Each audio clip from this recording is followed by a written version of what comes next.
여러분 반갑습니다. 오늘은 복음과 율법에 대해서 말씀드리도록 하겠습니다. 보통은 율법과 복음이라 이렇게 표현을 하잖아요. 그런데 칼바르트 교수는 복음과 율법이다 이렇게 말씀을 하셨어요. 왜 복음과 율법이냐 하면은 율법은 복음 속에 있을 때만 제대로 기능을 한다는 것이에요. 그래서 복음이 먼저이고 그 다음이 율법이지 율법과 복음 순서가 오히려 잘못됐다는 것입니다.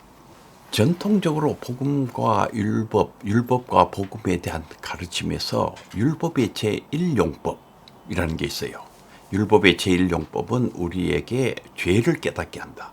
그리고 율법의 제2용법이라는 게 있는데 그건 뭐냐면은 그 율법이 우리를 죄를 깨닫게 한 다음에는 이제 우리가 심판에 대한 두려움을 느끼잖아요. 그러니까 우리를 그리스도께로 인도해 가는 옛날 성경에는 몽학 선생이다 뭐 이런 표현을 썼는데 최근에는 뭐 가정교사다 하여간 인도자다 그 말이에요. 이 율법이 우리를 그리스도께로 인도해 간다. 그래서 우리가 예수님을 만나고 이제 거기에서 용서를 받지요. 우리가 잘못했습니다.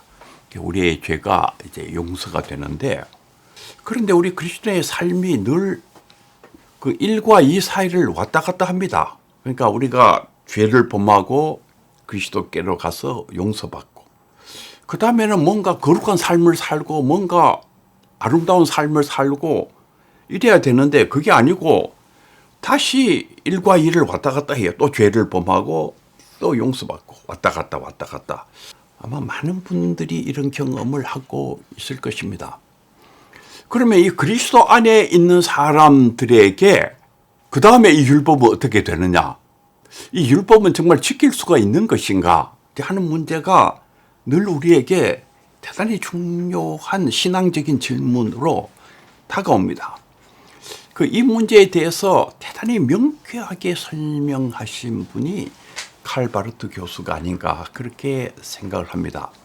우리 그리스도 안에 있는 우리들에게 우리가 다시 똑같이 죄를 짓고 또 죄를 짓고 그러니까 1과 2를 왔다 갔다 하는 이런 삶이 아니라 완전히 다른 삶으로 나아가는 그 길이 가능할 수 있는 것은 이 율법이 복음 속에 있을 때 그것이 가능해진다는 것이에요.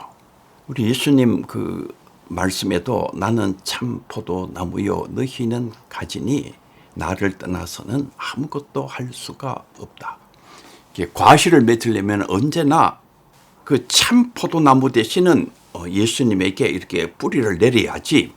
그러니까 예수님으로부터 오는 그 영양분을 계속 받아야지 과실을 맺을 수가 있다. 근데 이 예수님으로부터 오는 영양분을 받지 아니하고 이렇게 떨어져 있으면은 아무것도 열매를 맺을 수가 없다는 것이에요.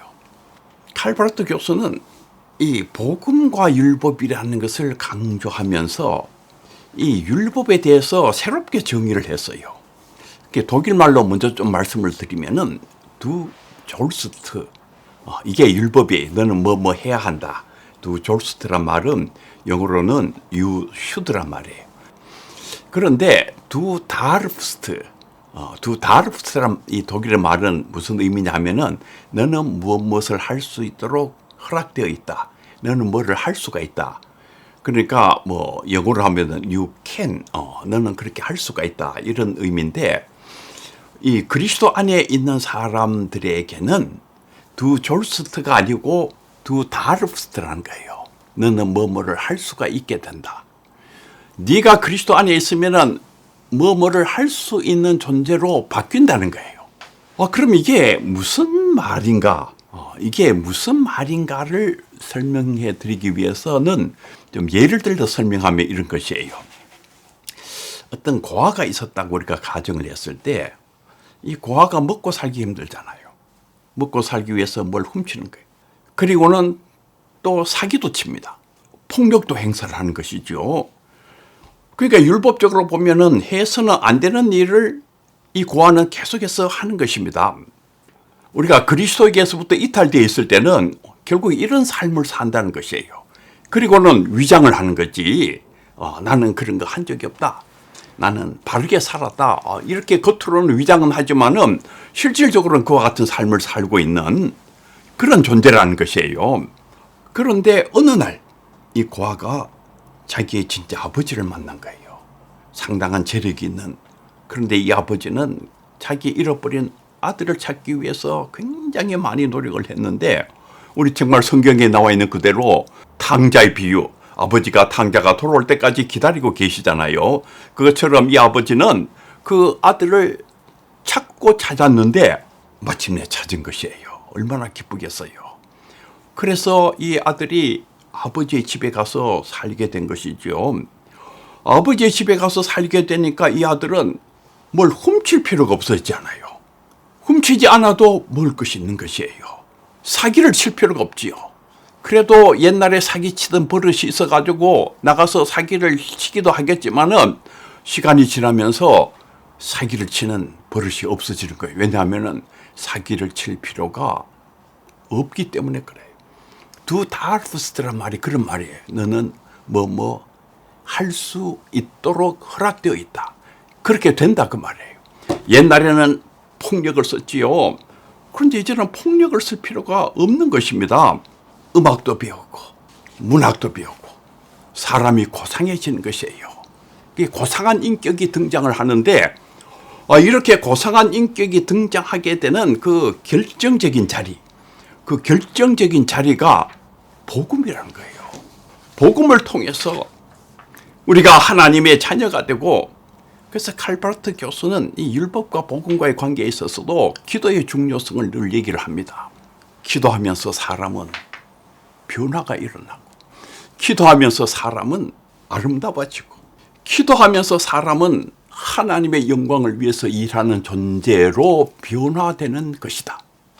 솔라 그라티아, 솔라 피데, 이거를 공격하는 분들이 최근에 많아졌어요. 아마 한국 교회가 좀 많이 이렇게 부패한 특징이 생기다 보니까 이게 전부 다 오직 믿음, 오직 은혜의 폐해로 말미암아 일어난 것이다.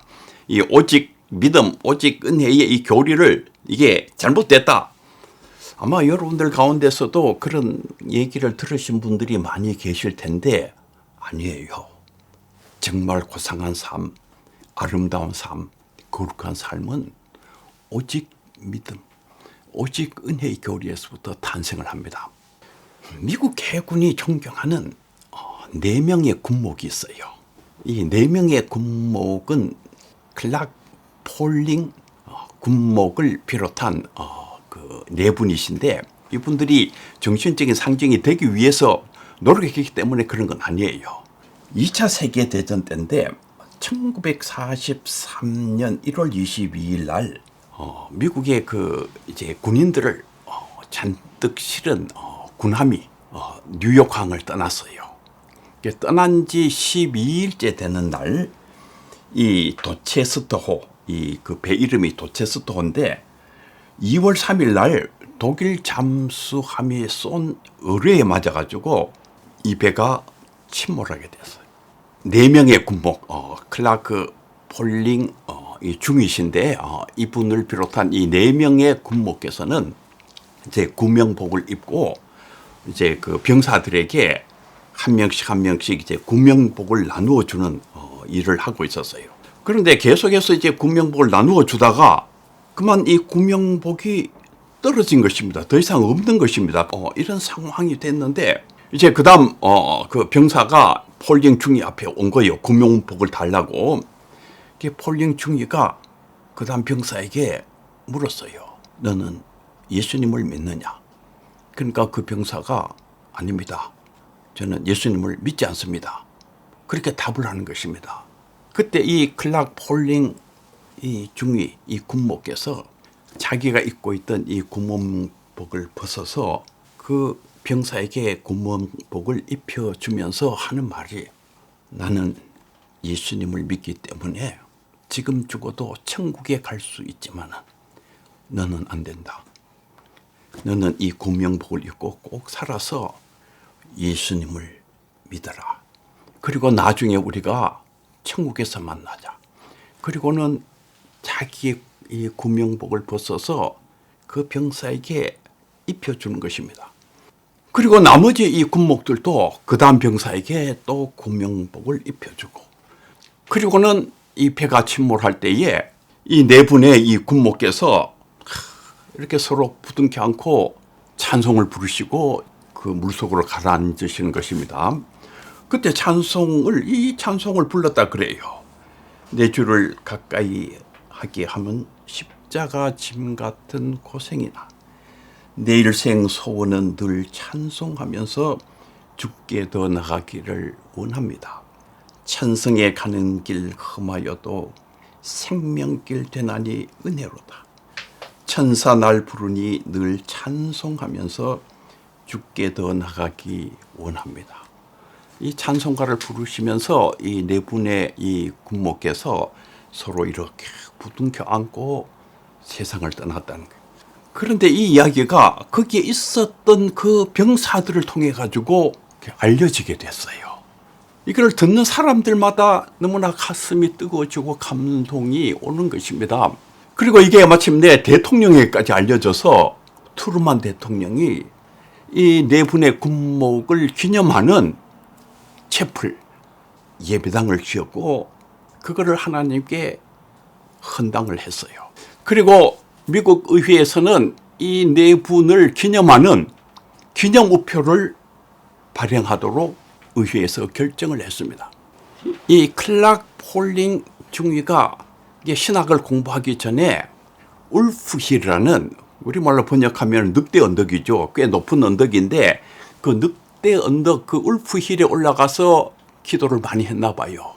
그리고 거기에서 목사가 되겠다고 아마 결심을 했는 모양입니다. 근데 바로 이 울프힐 그 정상을 클락 폴링 이 중위를 기념해서 클락 서미트, 그러니까 클락 정상이다. 그렇게 이름이 지어졌어요. 지금도 이 네 분의 군목은 미 해군의 정신적인 상징이 되어 있습니다. 하나님께서 우리를 무조건적으로 사랑하시고 영원한 생명을 우리에게 주셨다는 이 복음이 마침내 이분들의 정말 거룩한 이런 그 결정으로, 거룩한 삶으로 나타난 것입니다. 무엇이 우리를 고상하게 하고 무엇이 우리를 거룩하게 하고 무엇이 어떤 영광스러운 삶으로 나아가게 하느냐 하면은 그 핵심은 복음이라는 거예요. 목사님들이 율법적인 설교를 많이 하는 분들이 계십니다. 제일 중요한 것은 율법을 참으로 지킬 수 있는 힘은 복음에서 와요.